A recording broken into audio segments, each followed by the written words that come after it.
Hello friends, आज हम आप लोग के लिए लेकर के आए हैं जो एसएससी और आरआरबी में पूछे गए साइंस के क्वेश्चन हैं।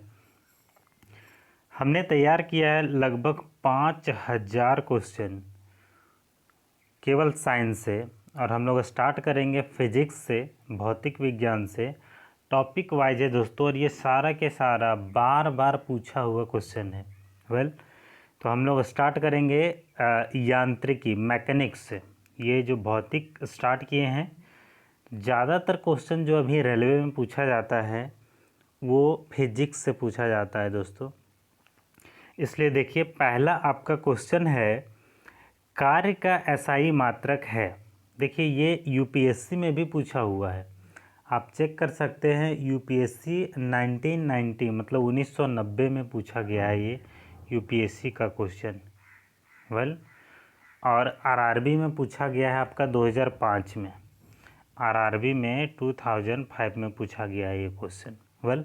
तो कार्य का मात्रक है आपका, करेक्ट आंसर होगा जूल। मेरे साथ साथ आप प्रैक्टिस करते जाइए, आपको 3 सेकंड मिलेगा, और जितना आप सही जवाब देते हैं वो मैं चेक करूँगा। आप जो भी जवाब देंगे कमेंट में आप लिख करके भेजिए। देखिए, सेकंड क्वेश्चन है, प्रकाश वर्ष किसकी इकाई है? प्रकाश वर्ष किसकी इकाई है? तो करेक्ट आंसर होगा दूरी। करेक्ट आंसर आपका ये होगा दूरी। दूरी का जो है ये आपका जो दूरी है वो प्रकाश वर्ष किसकी इकाई है? तो दूरी की, है ना। दूरी की इकाई है प्रकाश वर्ष। ठीक है, चलिए अगला क्वेश्चन है आपका, निम्नलिखित में से कौन सी मात्रा जड़त्व का माप है? निम्नलिखित में से कौन सी या निम्न में से कौन सी मात्रा जड़त्व का माप है? आंसर दीजिए। इसका करेक्ट आंसर होगा सी, द्रव्यमान का। करेक्ट आंसर होगा सी, द्रव्यमान का। ठीक है, तो जड़त्व का माप जो है आपका वो क्या है? द्रव्यमान। नेक्स्ट क्वेश्चन है आपका, ल्यूमेन किसका मात्रक है? ल्यूमेन किसका मात्रक है? ऑप्शन ए है ज्योति तीव्रता, ऑप्शन बी है आपका ज्योति फ्लक्स, या फिर उपर्युक्त में से दोनों, या इनमें से कोई नहीं। जो डी ऑप्शन है वो मैंने नहीं लिखा है, इनमें से कोई नहीं। तो आंसर दीजिए, ए और बी में से ज़रूर एक होगा आपका। आंसर होगा बी नंबर, ज्योति फ्लक्स। ल्यूमेन किसका मात्रक है? ज्योति फ्लक्स का। नेक्स्ट क्वेश्चन देखिए, अगला क्वेश्चन आपका, क्यूरी किसकी इकाई का नाम है? देखिए, क्यूरी किसकी इकाई का नाम है? तो इसका राइट आंसर होगा, बताइए क्या होगा? 3 सेकेंड। राइट आंसर होगा A number, radioactive. Radioactive का एसआई मात्रक होता है क्यूरी, है ना। चलिए नेक्स्ट क्वेश्चन है आपका, पास्कल इकाई है। पास्कल किसकी इकाई है? बताइए। पास्कल इकाई है दाब का। किसका इकाई है? दाब का। ऑप्शन बी करेक्ट होगा, दाब का। चलिए नेक्स्ट क्वेश्चन है आपका, क्वेश्चन नंबर 7, कैंडेला मात्रक है। कैंडेला मात्रक है, किसका मात्रक है? ज्योति फ्लक्स, ज्योति प्रभाव, ज्योति दाब, या ज्योति तीव्रता? बताइए किसका होगा? राइट आंसर क्या होगा? राइट आंसर होगा आपका ऑप्शन नंबर डी, ज्योति तीव्रता का। कैंडेला मात्रक है ज्योति तीव्रता का। चलिए नेक्स्ट क्वेश्चन की ओर बढ़ते हैं। अगला क्वेश्चन आपका, जूल निम्न की इकाई है। जूल किसकी इकाई है? ऑप्शन ए ऊर्जा, बी बल, सी दाब, या डी तापमान? किसका इकाई है? बताइए। इसका राइट आंसर होगा ऑप्शन नंबर ए, ऊर्जा का। किसका होगा? ऊर्जा का। चलिए नेक्स्ट क्वेश्चन की ओर बढ़ते हैं। दोस्तों अगर अच्छा लगता हो तो ज़रूर सब्सक्राइब करें, और आपके लिए बहुत मेहनत की है दोस्त। ये इतना टाइप करना, इतना आसान नहीं होता, इसलिए ये जो और हम सेलेक्ट किए हैं सारा क्वेश्चन जो है वो प्रीवियस है, सब के सब पूछा हुआ है। ठीक है, तो सब चैनल को ज़रूर सब्सक्राइब करना। चलिए नेक्स्ट क्वेश्चन की ओर बढ़ते हैं और अगला क्वेश्चन नंबर 9 है, हर्ट्ज क्या मापने की यूनिट है? हर्ट्ज क्या मापने की यूनिट है? ऑप्शन है आपका ए तरंगदैर्घ्य, ऑप्शन बी तरंगों की स्पष्टता, ऑप्शन सी तरंगों की तीव्रता और ऑप्शन डी है आपका तरंगों की आवृत्ति। बोलिए क्या होगा आंसर? राइट आंसर होगा आपका ऑप्शन नंबर डी, तरंगों की आवृत्ति। हर्ट्ज क्या मापने की यूनिट है? तरंगों की आवृत्ति। चलिए नेक्स्ट क्वेश्चन की ओर बढ़ते हैं। अगला क्वेश्चन है, विद्युत मात्रा की इकाई है, विद्युत मात्रा की इकाई है। Option A ampere, B ohm, C volt या डी कूलम। क्या होगा आंसर बताइए? आपका राइट आंसर होगा ए नंबर एम्पियर, विद्युत मात्रा की इकाई है एम्पियर। चलिए नेक्स्ट क्वेश्चन की ओर बढ़ते हैं। अगला क्वेश्चन है आपका, एसआई पद्धति में लेंस की शक्ति की इकाई क्या है? एसआई पद्धति में लेंस की शक्ति की इकाई क्या है? ऑप्शन ए है आपका वाट, बी है डायोप्टर, सी है ऑप्टर या डी है मीटर। क्या होगा? आपका राइट आंसर होगा बी, राइट आंसर होगा बी डायोप्टर। क्या होगा? डायोप्टर। चलिए नेक्स्ट क्वेश्चन की ओर बढ़ते हैं। अगला क्वेश्चन है, डेसिबल किसे नापने के लिए प्रयोग में लाया जाता है? डेसिबल किसे नापने के लिए प्रयोग में लाया जाता है? ऑप्शन ए खून में हीमोग्लोबिन, बी पेशाब में शक्कर, सी वातावरण में ध्वनि या डी वायु में कण। क्या होगा राइट आंसर आपका? राइट आंसर होगा इस क्वेश्चन का वातावरण में ध्वनि। क्या होगा? वातावरण में ध्वनि। ऑप्शन नंबर सी होगा, यहाँ पे सी कर लीजिएगा। ऑप्शन नंबर सी होगा आपका वातावरण में ध्वनि। चलिए नेक्स्ट क्वेश्चन की ओर बढ़ते हैं। अगला क्वेश्चन है आपका, एम्पियर क्या नापने की इकाई है? एम्पियर क्या नापने की इकाई है? Option A voltage, option B current, option C प्रतिरोध या ऑप्शन डी पावर। बताइए राइट आंसर क्या होगा? एम्पियर क्या नापने की इकाई है? आपका राइट आंसर होगा बी। क्या होगा? B current. चलिए नेक्स्ट क्वेश्चन की ओर बढ़ते हैं। अगला क्वेश्चन है आपका, निम्नलिखित युग्मों में से किन भौतिक राशियों के समान विमीय सूत्र नहीं है? मीन्स ये जो दिया हुआ है दोनों में से किसका जो है, जैसे कार्य और ऊर्जा का आपका जो है, या भार या बल का, या आवेग और संवेग का, ये सब का जो विमीय सूत्र है, या बल एवं दाब का, दोनों में से जो है कौन डिफरेंट है? मीन्स बल और दाब जिस तरह से दिया हुआ, या कार्य या ऊर्जा, तो इन लोग का 3 ऑप्शन ऐसा है आपका जिसमें कि विमीय सूत्र समान होता है। तो ये चारों में से किसका विमीय सूत्र समान नहीं है? तो इसका राइट आंसर होगा आपका ऑप्शन नंबर ए, बल एवं दाब। बल एवं दाब का जो विमीय सूत्र है वो समान नहीं होता, ये अलग अलग होता है। चलिए नेक्स्ट क्वेश्चन की ओर बढ़ते हैं। अगला क्वेश्चन नंबर 15 जो है आपका है, निम्नलिखित में से कौन सी अविमीय राशि है?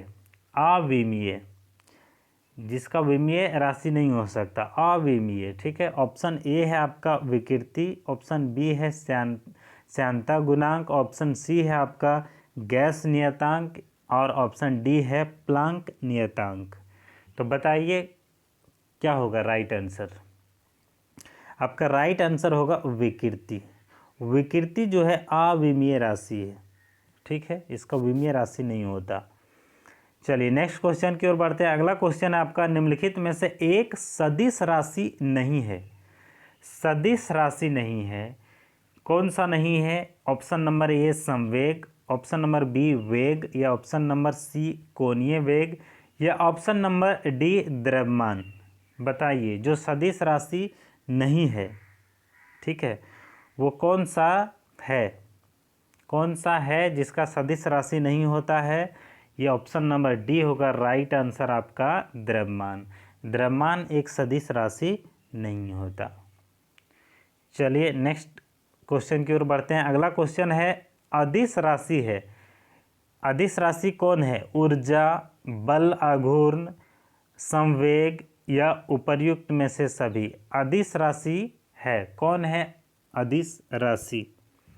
तो अदिश राशि आपका ऑप्शन नंबर ए होगा ऊर्जा। ऊर्जा जो है वो अदिश राशि है। चलिए नेक्स्ट क्वेश्चन की ओर बढ़ते हैं। अगला क्वेश्चन है आपका निम्नलिखित में से कौन सी एक सदिश राशि है? सदिश राशि जो है वो कौन हो सकता है आपका? ऑप्शन नंबर ए संवेग, ऑप्शन नंबर बी दाब, ऑप्शन नंबर सी ऊर्जा या ऑप्शन नंबर डी कार्य। निम्नलिखित में से कौन सी एक सदिश राशि है, बताइए। आपका राइट आंसर होगा ऑप्शन नंबर ए।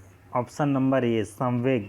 संवेग जो है एक सदिश राशि है। चलिए नेक्स्ट क्वेश्चन की ओर बढ़ते हैं। अगला क्वेश्चन है निम्नलिखित में से कौन सी राशि सदिश नहीं है, मीन्स सदिश राशि नहीं है। ऑप्शन नंबर ए है विस्थापन, बी है आपका वेग, सी है बल और डी है आयतन। बताइए कौन सा होगा राइट आंसर आपका? आपका राइट आंसर होगा डी नंबर। राइट आंसर होगा डी नंबर आयतन। आयतन जो है वो सदिश राशि नहीं है। वेल चलिए दोस्तों, इस चैनल को ज़रूर सब्सक्राइब करें। मेरा चैनल का नाम है एक्सेस पॉइंट, ठीक है, और प्रेस द बेल आइकन। चलिए नेक्स्ट है आपका क्वेश्चन नंबर 20। निम्नलिखित में से कौन सा एक व्युत्पन्न परिणाम नहीं है? कौन सा एक व्युत्पन्न परिणाम नहीं है? वो कौन सा एक है जो व्युत्पन्न नहीं है? तो इसका राइट आंसर बताइए। ए नंबर क्या घनत्व होगा, बी नंबर द्रव्यमान होगा या सी नंबर आयतन होगा या डी नंबर चाल होगा? बताइए कौन सा होगा जो व्युत्पन्न परिणाम नहीं है? आपका राइट आंसर होगा बी द्रव्यमान। द्रव्यमान जो है वो आपका व्युत्पन्न नहीं है। चलिए नेक्स्ट जो है आपका क्वेश्चन नंबर 21 है। प्लांक के अचर में किसका आयाम होता है? प्लांक के अचर में किसका आयाम होता है? ऑप्शन ए है ऊर्जा, ऑप्शन बी है रैखिक गति, ऑप्शन सी है कोणीय गति या ऑप्शन डी है बल। क्या होगा राइट आंसर बताइए। प्लांक के अचर में किसका आयाम होता है, बताइए। आपका राइट आंसर होगा सी, ऑप्शन नंबर सी कोणीय गति। प्लांक के आचार में किसका आयाम है? कोणीय गति का। चलिए नेक्स्ट क्वेश्चन की ओर बढ़ते हैं। अगला क्वेश्चन है बल की परिभाषा आती है न्यूटन के। ऑप्शन ए है गति के पहले नियम, ऑप्शन बी गति के दूसरे नियम, ऑप्शन सी गति के तीसरे नियम या ऑप्शन डी गुरुत्वाकर्षण नियम से। बताइए इसका राइट आंसर क्या होगा? राइट आंसर होगा आपका ऑप्शन नंबर ए गति के पहले नियम से। बल की परिभाषा जो है वो न्यूटन के गति के पहले नियम से संबंधित है। चलिए ये 21 ए हो गया और ये 21 बी मान लीजिए, इसको लगभग सेम क्वेश्चन है। बताइए न्यूटन के पहले नियम को भी कहते हैं, क्या कहते हैं? न्यूटन के पहले नियम को भी कहते हैं। ऑप्शन नंबर ए आघूर्ण का नियम, ऑप्शन नंबर बी जड़त्व का नियम, ऑप्शन नंबर सी ऊर्जा का नियम या ऑप्शन नंबर डी संवेग का नियम। बताइए क्या होगा राइट आंसर? राइट आंसर होगा ऑप्शन नंबर बी जड़त्व का नियम। न्यूटन के पहले नियम को भी हम क्या कहते हैं? जड़त्व के नियम। चलिए नेक्स्ट क्वेश्चन की ओर बढ़ते हैं। अगला क्वेश्चन है आपका रॉकेट किस सिद्धांत पर कार्य करता है? ऑप्शन ए है न्यूटन के तृतीय नियम, ऑप्शन बी है न्यूटन के प्रथम नियम, ऑप्शन सी है न्यूटन के द्वितीय नियम या ऑप्शन डी है आर्किमिडीज का सिद्धांत पे। बोलिए राइट आंसर क्या होगा? रॉकेट किस सिद्धांत पर कार्य करता है?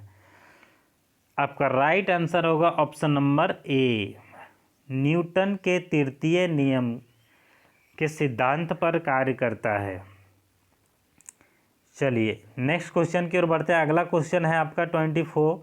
अश्व यदि एकाएक चलना प्रारंभ कर दे तो अश्वारोही को गिरने की आशंका का कारण क्या होगा? मीन्स जो आदमी अगर घोड़ा पे बैठा हो और घोड़ा अचानक चलना आरंभ कर दे तो जो घुड़सवार है वो अचानक मीन्स गिरने की आशंका का कारण, अचानक वो गिर सकता है, ये आशंका का कारण क्या हो सकता है? कौन सा नियम हो सकता है? किसके थ्रू ऐसा हो सकता है? तो ये नंबर है आपका जड़त्व आघूर्ण, ऑप्शन बी है आपका द्रव्यमान के संरक्षण नियम, या ऑप्शन सी है विश्राम जड़त्व, या ऑप्शन डी है गति का तीसरा नियम। बोलिए कौन सा फॉलो करता है इसमें? आपका राइट आंसर होगा option number C. Right answer होगा ऑप्शन नंबर सी, विश्राम जड़त्व इससे संबंधित होगा। मीन्स जो है कहता है कि अगर आप विरामावस्था में हैं तो विरामावस्था में ही रहे। तो ये आपका न्यूटन के पहले गति का नियम भी ये कहता है, ठीक है। तो विश्राम जड़त्व जो है यहाँ पे आपका फॉलो होगा। चलिए नेक्स्ट क्वेश्चन की ओर बढ़ते हैं। क्वेश्चन नंबर 25 है आपका, क्रिकेट का खिलाड़ी तेजी से आती हुई बॉल को क्यों अपने हाथ को पीछे खींचकर पकड़ता है? अक्सर आप जब क्रिकेट देखते हैं तो देखते होंगे कि प्लेयर जो होता है, खिलाड़ी जब कैच पकड़ता है तो अपने हाथ को पीछे की ओर खींचता है। कारण क्या है? ऑप्शन ए, बॉल विश्राम की स्थिति में आ सकती है। ऑप्शन बी, बॉल त्वरित स्थिति में रह सकती है। ऑप्शन सी, हो सकता है कि उसे कम बल लगाने की आवश्यकता हो, या ऑप्शन डी है, हो सकता है कि उसे अधिक बल लगाने की आवश्यकता हो। इसका राइट आंसर क्या होगा? आपका राइट आंसर होगा ऑप्शन नंबर ए, बॉल विश्राम की स्थिति में आ सकती है जिससे चोट भी कम लगता है, ठीक है। जब हम बॉल को अपनी ओर खींच लेते हैं, जब हम पकड़ते हैं तो अपनी ओर खींचते हैं तो बॉल जो है वो विश्राम की स्थिति में आ जाती है, जिसकी वजह से हमको चोट नहीं लगता है। तो खिलाड़ी यही वजह से जो है अपना हाथ को पीछे कर लेता है। चलिए नेक्स्ट क्वेश्चन की ओर बढ़ते हैं। क्वेश्चन नंबर 26 क्वेश्चन है, व्यक्ति पृथ्वी की सतह की तुलना में चंद्रमा की सतह पर अधिक ऊंचा क्यों उछल सकता है? जब चंद्रमा पर व्यक्ति जाता है तो जितना बल उछलने में पृथ्वी पे लगाता है और उतना ही बल अगर चंद्रमा पे लगाए वो, तो पृथ्वी के अपेक्षा चंद्रमा पे वो अधिक उछल सकता है। क्यों? कारण क्या है? ऑप्शन ए, चंद्रमा की सतह खुरदरी होती है। ऑप्शन बी, चंद्रमा का कोई वायुमंडल नहीं होता। ऑप्शन सी, चंद्रमा में गुरुत्वाकर्षण के कारण त्वरण पृथ्वी की तुलना में कम होता है। या ऑप्शन डी, चंद्रमा पृथ्वी से अधिक ठंडा होता है। राइट आंसर क्या होगा? बोलिए। आपका राइट आंसर होगा option number C. Option number C होगा आपका राइट आंसर। चंद्रमा में गुरुत्वाकर्षण के कारण त्वरण पृथ्वी की तुलना में कम होता है। यही कारण है कि व्यक्ति चंद्रमा पे अधिक उछल सकता है। चलिए नेक्स्ट क्वेश्चन की ओर बढ़ते हैं। अगला क्वेश्चन आपका, एक व्यक्ति एक दीवार को धक्का देता है। एक व्यक्ति एक दीवार को धक्का देता है पर उसे विस्थापित करने में असफल रहता है। मीन्स जो धक्का देता है तो दीवार जो है अपना जगह नहीं बदलता है, तो वह करता है ऑप्शन ए, कोई भी कार्य नहीं। ऑप्शन बी, ऋणात्मक कार्य। ऑप्शन सी, धनात्मक परंतु अधिकतम कार्य नहीं। या ऑप्शन डी है आपका अधिकतम कार्य। क्या होगा राइट आंसर? आपका राइट आंसर होगा कोई भी कार्य नहीं होगा, क्योंकि वो जो है दीवार अपना जगह बदलता ही नहीं है, जिसके वजह से उसका कोई काम नहीं दिखता है, ठीक है। चलिए नेक्स्ट क्वेश्चन की ओर बढ़ते हैं। अगला क्वेश्चन है आपका, किसी कालीन की सफाई के यदि उसे छड़ी से पीटा जाए तो उसमें कौन सा नियम लागू होता है? किसी कालीन की सफाई के यदि उसे छड़ी से पीटा जाए तो उसमें कौन सा नियम लागू होता है? ऑप्शन नंबर ए गति का पहला नियम, ऑप्शन नंबर बी गति का दूसरा नियम, ऑप्शन नंबर सी गति का तीसरा नियम, या ऑप्शन नंबर डी गति के पहले और दूसरे नियम का संयोजन। तो बोलिए राइट आंसर क्या होगा? राइट आंसर होगा ऑप्शन नंबर ए। ऑप्शन नंबर ए होगा गति का पहला नियम, गति का पहला नियम। चलिए अगला क्वेश्चन की ओर बढ़ते हैं। नेक्स्ट क्वेश्चन है आपका, हाँ, क्वेश्चन नंबर 29। किस तापमान पर जल का घनत्व अधिकतम होता है? जल का घनत्व किसमें अधिकतम होता है? कौन से तापमान पर? बताइए।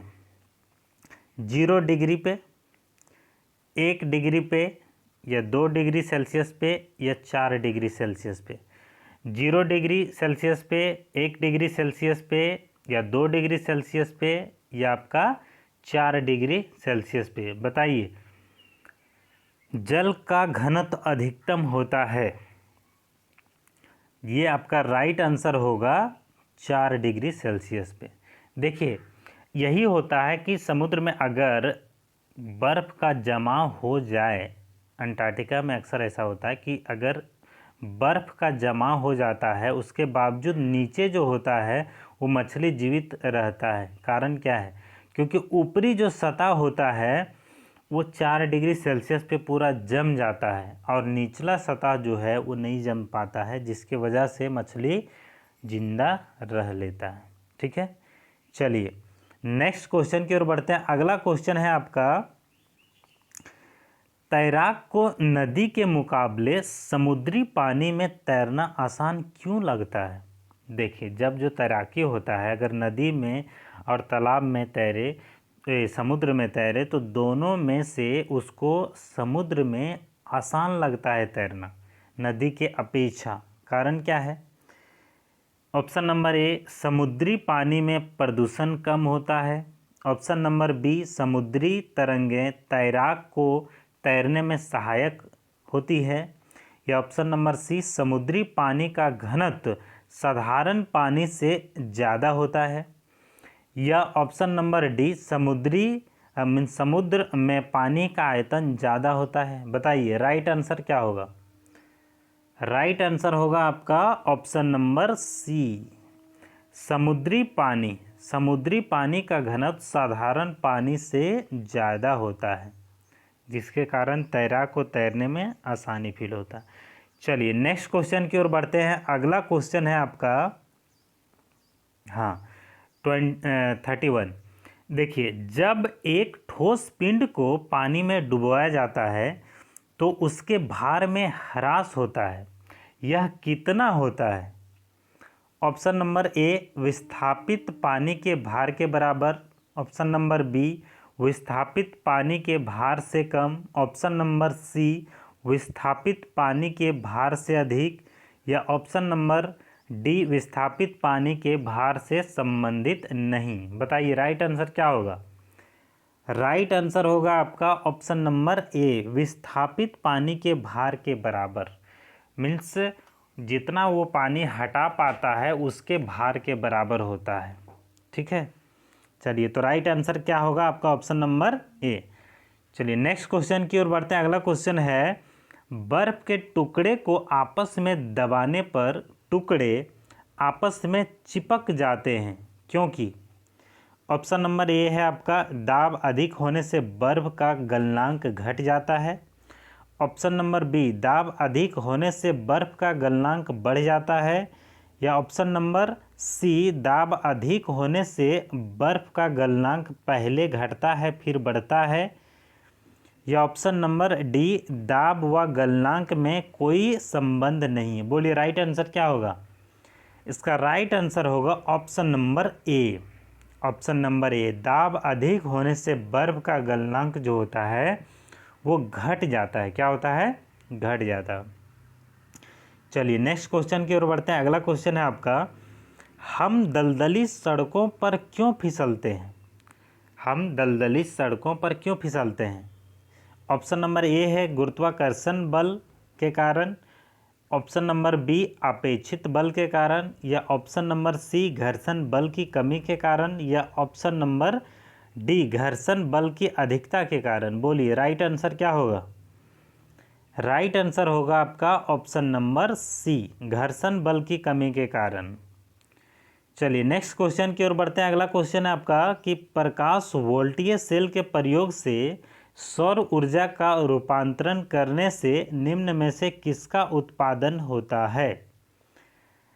ऑप्शन नंबर ए है प्रकाशीय ऊर्जा, ऑप्शन नंबर बी है विद्युत ऊर्जा, ऑप्शन नंबर सी है ऊष्मीय ऊर्जा, या ऑप्शन नंबर डी है यांत्रिक ऊर्जा।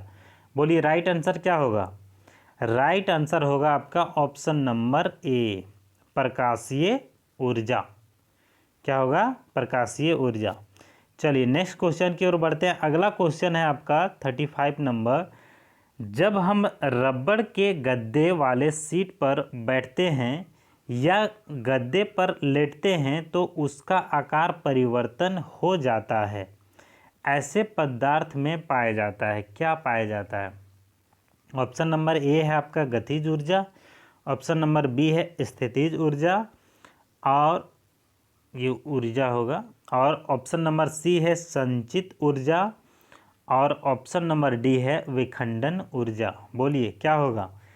राइट आंसर होगा आपका बी नंबर स्थितिज ऊर्जा। क्या होगा? स्थितिज ऊर्जा। चलिए नेक्स्ट क्वेश्चन की ओर बढ़ते हैं। अगला क्वेश्चन है आपका निम्नलिखित में से किसमें गतिज ऊर्जा नहीं है? किसमें गतिज ऊर्जा नहीं है? ए नंबर है चली हुई गोली, बी नंबर है बहता हुआ पानी, सी नंबर है चलता हुआ हथौड़ा, या डी नंबर है खींचा हुआ धनुष।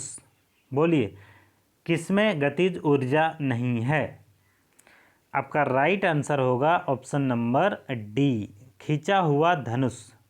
खींचा हुआ धनुष ये क्वेश्चन बहुत बार पूछा गया है।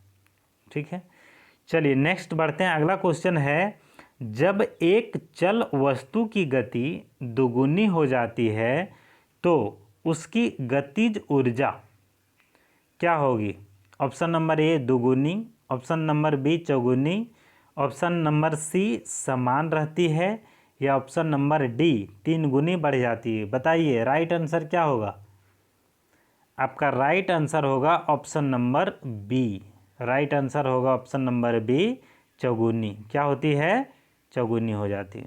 चलिए नेक्स्ट क्वेश्चन की ओर बढ़ते हैं। अगला क्वेश्चन है आपका निम्नलिखित में से कौन सा नियम इस कथन को वैध ठहराता है कि द्रव का ना तो सृजन किया जा सकता है और ना ही विनाश किया जा सकता है?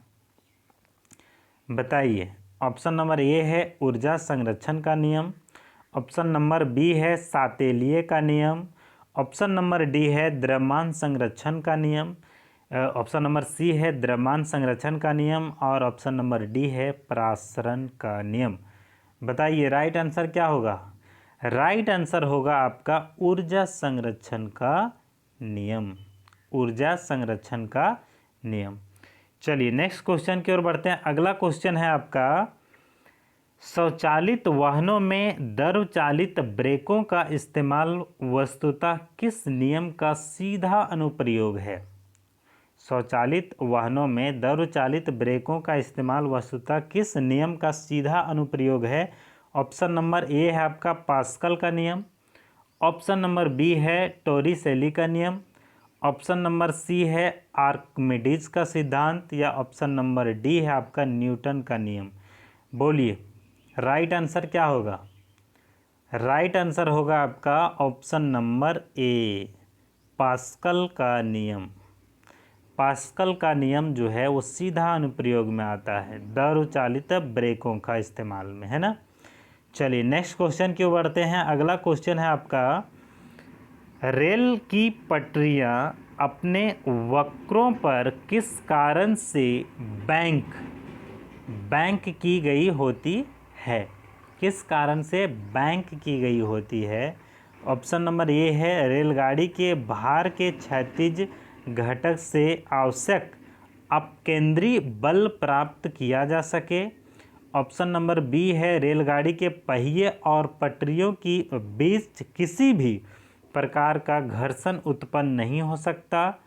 यह ऑप्शन नंबर सी है रेलगाड़ी के भार के क्षैतिज घटक से आवश्यक अभिकेंद्रीय बल प्राप्त किया जा सकता है।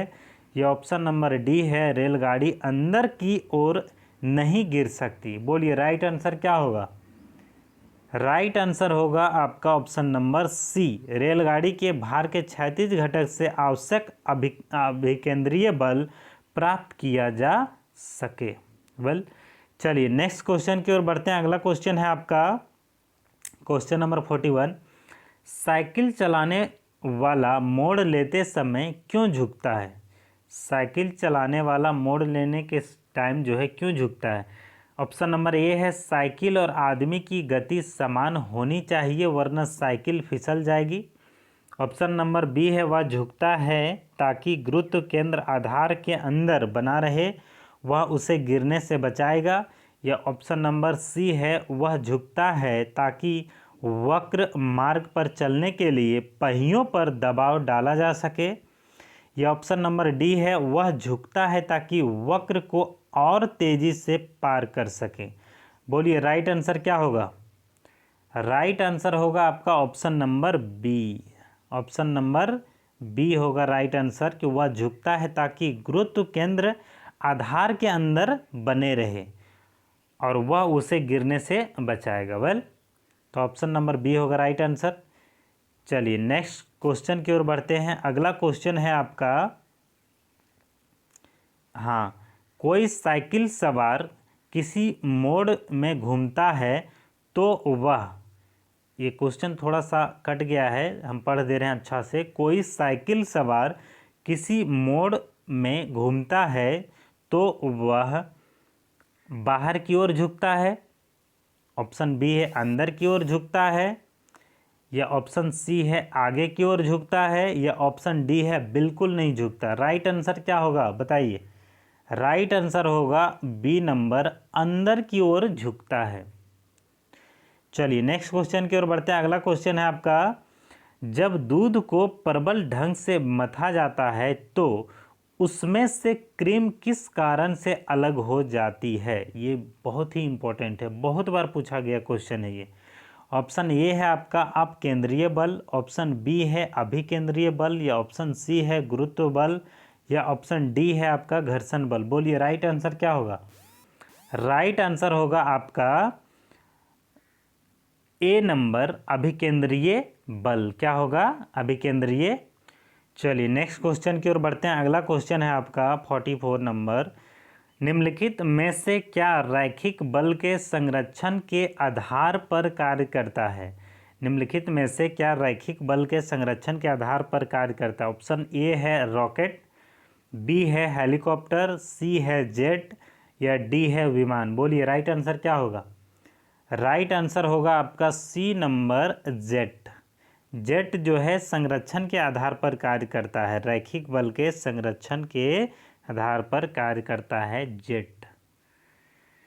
चलिए नेक्स्ट क्वेश्चन है आपका, एक लिफ्ट में किसी व्यक्ति का प्रत्यक्ष भार वास्तविक भार से कम होता है जब लिफ्ट जा रही हो। ऑप्शन ए त्वरण के साथ ऊपर, ऑप्शन बी त्वरण के साथ नीचे, ऑप्शन सी समान गति के साथ ऊपर, या ऑप्शन डी समान गति से नीचे। बताइए राइट आंसर क्या होगा? राइट आंसर होगा आपका बी नंबर, त्वरण के साथ नीचे। त्वरण के साथ नीचे। चलिए नेक्स्ट क्वेश्चन की ओर बढ़ते हैं। अगला क्वेश्चन है आपका, किसी तुल्यकारी उपग्रह के पृथ्वी के सतह से ऊंचाई लगभग कितनी होती है? बोलिए इसका राइट आंसर क्या होगा? ए 36,000 किलोमीटर, बी 42,000, या सी 30,000 किलोमीटर, या इनमें से कोई नहीं। राइट आंसर क्या होगा? बोलिए इसका राइट आंसर होगा ऑप्शन नंबर ए, 36,000 किलोमीटर। चलिए नेक्स्ट क्वेश्चन की ओर बढ़ते हैं और आपका अगला क्वेश्चन है 47, यदि लोलक की लंबाई 4 गुनी कर दी जाए तो लोलक के झुकने का समय ऑप्शन नंबर ए घटता है, ऑप्शन नंबर बी दुगुना होता है, ऑप्शन नंबर सी 1/4 हो जाती है, या ऑप्शन नंबर डी 4 गुना हो जाता है। बोलिए राइट आंसर क्या होगा? राइट आंसर होगा आपका ऑप्शन नंबर बी दुगुना होता है। अगर लंबाई को 4 गुनी कर दी जाए तो लोलक के झूलने का समय जो होता है वो 2 गुना हो जाता है। चलिए नेक्स्ट क्वेश्चन की ओर बढ़ते हैं। अगला क्वेश्चन है, पेंडुलम को चंद्रमा पर ले जाने पर उसकी समय अवधि ए नंबर उतनी ही रहेगी, बी नंबर घटेगी, सी नंबर 0 हो जाएगी, या डी नंबर बढ़ेगी। बोलिए राइट आंसर क्या होगा?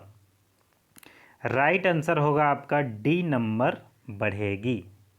पेंडुलम को चंद्रमा पर ले जाने पर उसकी समय अवधि बढ़ेगी।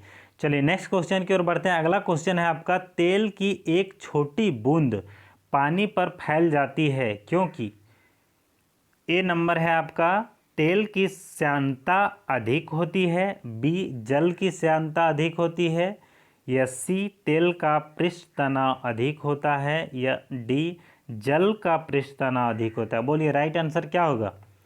राइट आंसर होगा आपका option number C. Option number C होगा राइट आंसर। तेल का पृष्ठ तनाव अधिक होता है। चलिए नेक्स्ट एंड लास्ट होगा इस पार्ट का, वर्षा की बूंद का आकार गोलाकार किस कारण से होता है? वर्षा की बूंद का आकार गोलाकार किस कारण से होता है? तो राइट आंसर होगा आपका पृष्ठ तनाव। पृष्ठ तनाव। तो दोस्तों अगर आपको ये मेरा